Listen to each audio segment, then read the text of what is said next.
Good morning, everyone. This is Jeffy Kennedy, author of Epic Fantasy Romance. I'm here with my first cup of coffee. Oh, that tastes good. Today is Monday. Oh, spilled my coffee. I only sloshed it. Don't panic.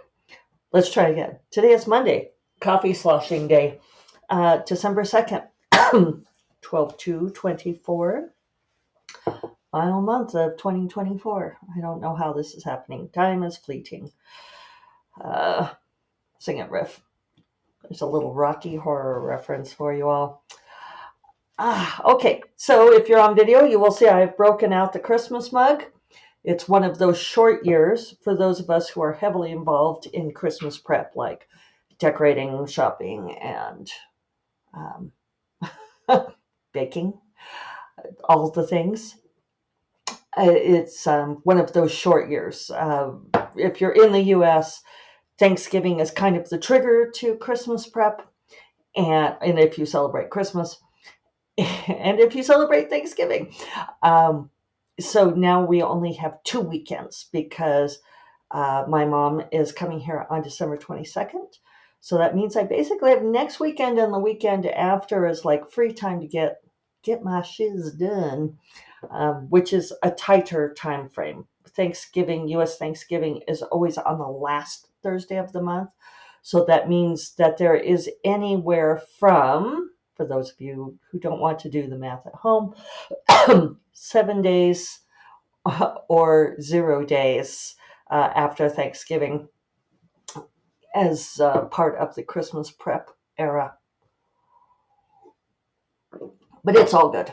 It's all good. So let's see. I have lots of things to talk about today, and no doubt we'll not get to them all. The first thing, and probably not most vitally important as far as like world news is concerned, but as far as like an author podcast is concerned, I have the cover for Strange Familiar. We revealed it in the newsletter on Wednesday, I want to say. And so now you get to see it. If you're on video, it's here. Look how pretty that is. That's Killian. Killian with a C. Yes, our sexy librarian. I'm really pleased with this cover. I've got the cover for book 3 too. We went ahead and did them both. So that's all done. And yeah, I am very pleased with it.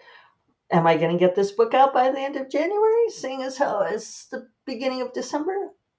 Probably not. But we'll see. It's theoretically possible. I like how my voice goes up at the end there. I've got a little bit of hoarseness because I'll tell you the story in a second. Household disasters category. I don't think I even have a tag for that. I don't want to have a tag for that because they should be so rare that there's no point in having a podcast tag. Something I wanted to say while it's on my mind. One of you asked a question because I was making snarky remarks about how none of you look at the show notes. I realize that it's not always easy to look at the show notes. So thank you, listener who asked about saying, actually would like to listen to the show notes or read the show notes, but wondering where's an easy place to find them. So easiest thing to do is to go to my website, go to jeffykennedy.com, JEFFEKENNEDY.com. And there's at the top, it says blog and it says podcasts. These days, I rarely do any blogging that isn't podcasts, although it occurs to me I should do this cover reveal. I had planned to get more done yesterday than I did, which is related to the why I'm horse and household disasters, which I will come to in a moment. This is called foreshadowing. So, cover reveal, Strange Familiar. Yeah. Okay. So, like, where I am on the A Rosa in the Mirror revision, I was quite productive in Tucson. That's the good news. It was I went to Starbucks every morning and got quite a lot done. So at this point, I have only 26 pages to go on the revision. Um, I am at 92% on the revision. I've removed all of the square brackets, which always feels like an accomplishment. I'm a little shy of 86,000 words and predicting somewhere in the neighborhood of just shy of 8,000 to finish. So I plan to be done by the end of this week. Fingers crossed, knock on wood, should be totally doable. Maybe even before the end of this week if things go really swimmingly, which one can always hope for. I have a meeting tomorrow with my editor and assistant editor to talk about this book. They want to know. And I do have one question for them. It's this question of, should this character do this thing, or is it too transgressive, is what I'm wrestling with. Is it too far across the line? For romance, it's too far across the line. Is this book really a romance? I feel like I could bend this rule. I know, I'm sorry. I am still writing things that are absolutely romances. I don't know what it is about this particular series, this particular world, but it's defying some of the romance conventions and being much more fantasy. And so there we are. I have to lump it. So do you. Yeah, so I'm trying to decide. My friend Kelly Robson said absolutely this character should do that thing, because Kelly always picks the most transgressive thing for a character to do. I am going to pose it tomorrow. We're going to talk about the marketing and publicity plans. We're still waiting on the cover, but it's exciting. And I think that's all the news there. I am planning to turn right around and start writing Strange Familiar. I showed you the cover. You want to see it again? Look, so pretty. I'm going to start writing that. There's always a chance it'll write fast. But, there's a chance, right? So we'll see what happens. I'm not pushing out the release date yet. But if I do, it'll only be 30 days. And again, I am still waiting on Agent Sarah. She keeps saying that she's going to send me tweaks on First Order of the Fey Realms, and she hasn't sent them yet. So it depends on if I'm going to be working on that. I anticipate I will not get edits back from editor Allie until January at the soonest for A Rose in the Mirror, so I should have time to finish this. Those are all of my logistics, and we're already 8 minutes into the podcast, and I haven't even touched all of my things. Oh, I do want to mention, if you are into getting short stories for free, I'm participating in a Happy Pharaoh Days promo. I will put the link in the aforementioned show notes, but it is at farofeb.com, which is FAROFEB, like Fantasy Romance February.com /happy Pharaoh Days, FARO days. And basically, you get 24 days of free books. It started yesterday. You can still sign up. You get a daily bookish gift in your inbox every day. So it's kind of a cool thing. Mine isn't until the end of the month, but there's going to be lots of wonderful stories in there, and I encourage you to enjoy that. It's like an advent calendar without the calories, which, awesome. So, household disasters. Yesterday, I was going to get the step stool out of the garage, and as garages tend to be, things are like jumbled on top of each other. And I had the screens that I'd taken off the windows propped against the wall, and they were jounced up against a couple of things: David's fishing equipment, the household cleaning equipment, the fire extinguisher on the wall. And I was trying to adjust the screens so I could get to the step stool that I wanted. And the fire extinguisher fell off the wall. It turns out the bracket broke. The must have been brittle. The plastic was old. The house is 30 years old now. I think if this is a new house, it's 30 years old. We've been here 15. The bracket broke. Fire extinguisher hit the ground, bounced, the top broke off. It began spewing fire retardant. There was no fire. Everywhere. It acted like a torpedo, shooting itself around, including into the laundry room, to which I had left the door open, and fired all of this stuff into the house. Oh my God, you people have no idea. Maybe you do. Maybe you do.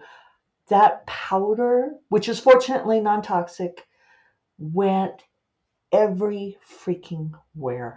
I had to wipe down every surface of the house. The cleaning ladies had been here last Tuesday. The house was clean. I was all happy that the house was clean. The house was no longer clean. I had to wipe everything down. It took me forever to vacuum it all up. I had to mop everything. It was all over the garage. David took care of the garage. But anyway, powder. So I got to spend several hours dealing with that yesterday instead of dealing with all the things I had planned to do. But I did get all the laundry done. So, into every life, a rabid fire extinguisher may fall. So, got like 8 minutes left. I know I go over sometimes, 8 to 10. And I feel like that's too long to touch on like the really big thing that I want to talk about, which is having to do with truth and how to talk to people over the holidays. This is how it came up, who are Trump voters. And what do we do? I know I've talked about that some on this podcast so far. Like with the ideas of nonviolence and not cutting people off, but treating them maybe more like prisoners of war who have really absurd ideas. And part of that is going to be battling all of the lies by holding to the truth and refusing to let go of those things that are true. And this is prompted by a conversation that David had with his sister, who told him that, yes, she voted for Trump and she still thinks it was a great idea. But all appearances to the contrary, I'm not going to talk about that today. I'm going to talk about that Friday so that I can have plenty of time to delve. What I do want to talk about is I watched Avengers Endgame, which oddly enough was a comfort watch. As many of you may or may not know, the final movies in the Avengers cycle were split into two. It was really one movie split in half, which I know a lot of people were upset about, but it was the right way to tell the story. I think it's actually brilliant storytelling. So Avengers Infinity War set up the final conflict with Thanos, which had been brewing all this time. And it ends on a downer. And I totally feel for everyone who went to see it in the movie theater and did not know that it ended in defeat, which is, you don't expect that, right? From a superhero movie, you don't end in defeat. And so a lot of people were very depressed. That movie came out in 2018. And then Endgame came out in 2019. So they were separated by a year. And I waited to see Infinity War because I'm a fragile flower. until right before Endgame so that I could proceed on to the happy ending. And I'm a little stiff. I'm also stiff from driving, stiff and tired from all that driving. We had a good time in Tucson, though. I probably should have led with that. It was a good holiday. So, Endgame, my point, and I do have one, is that it's a comfort watch because Endgame begins with one last try to defeat Thanos, to try to change things. They can't. Sorry, spoiler. It's been 5 years, people. And they go home, and 5 years go by where I'm just spoiling left and right, okay? If you haven't watched it yet, going to, or you will, and you'll know. Thanos decides to reset the universe by removing half of all life. And that happens at the end of Infinity War. He is able to do that. So half the people are gone. It's just kind of like a random selection. And so they try to fix it. They can't. The Avengers go home. 5 years pass, during which all of these people, half the world, half of all life is gone, and they've been soundly defeated, and they see no chance. And then something happens to change that, and they see that they have a single chance. And everyone starts remembering how Doctor Strange said that, like, out of 14 million possibilities of how it could have turned out, there was a single one that would work. And so they shoot for that single one. And so it's a good one, comfort watch if you're feeling down politically, because even though we're worried that we may not have elections again here in the US, we are only defeated if we allow ourselves to be. But this is also not my point.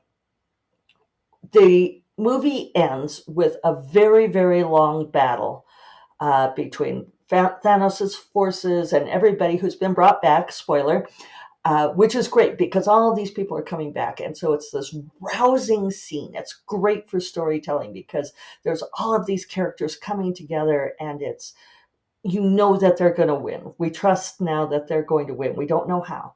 And we know that we're probably going to lose people, and we do. And so there's that bittersweetness to it. The people that are lost, and I won't spoiler who dies. But what struck me about this, because I talk often about fight scenes and battle scenes and how I really don't like writing them. They're very complicated to write. And also I find them deeply uninteresting, right? Because all I want to know is, like, who dies, who comes out of it, what's the balance of power, and what are the injuries, And I have these ongoing arguments with people where, like, there are some people who say that sex scenes and fight scenes are the same. No, they're not. I will die on that hill.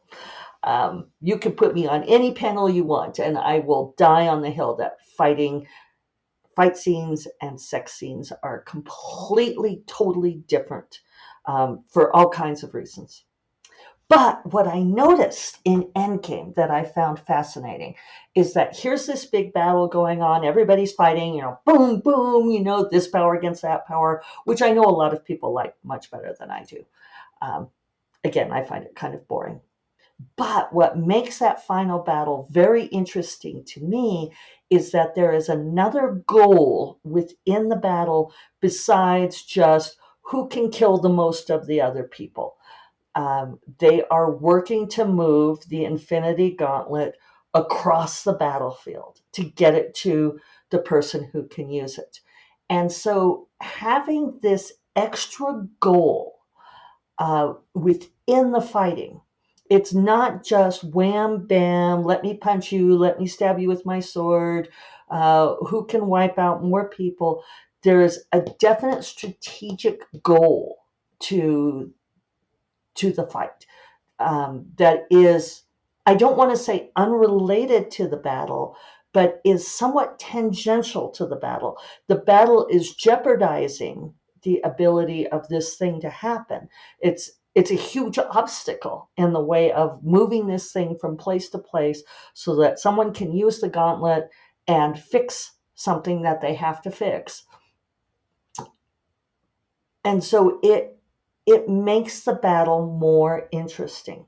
And I feel like I just learned this because, we tend to make, or I tend to make, battles or fights be about very simple reasons, like we want to take over your city, I want to take your stuff. And if it is tied into a larger strategic plan, then there's a reason for the fight and the battle scenes. I'm so excited that I finally figured this out. And I'm going to keep ruminating on this. Okay, so yeah, there's my 20 minutes. I thought as much. I hope you all have a great week. I'm going to finish this book this week. That's exciting. I hope you all are able to stand firm in your truths. And we'll talk about that more on Friday. Let me know what you think about this fight scene concept. All right, I will talk to you Friday. You all take care. Bye-bye.